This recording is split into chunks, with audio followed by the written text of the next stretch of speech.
Hi everyone. How are you today? Let's learn English conversation with me.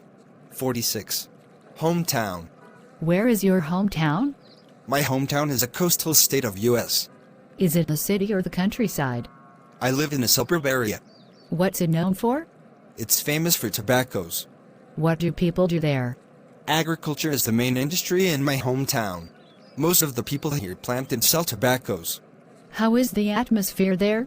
Well, it's quite peaceful. I enjoy the fresh air here. How are people there? They're friendly and hospitable. Would you like to live in your hometown or somewhere else? Yes, I would. I just wish I can live here forever. Is it easy to find a job there? Manual work is easy to find.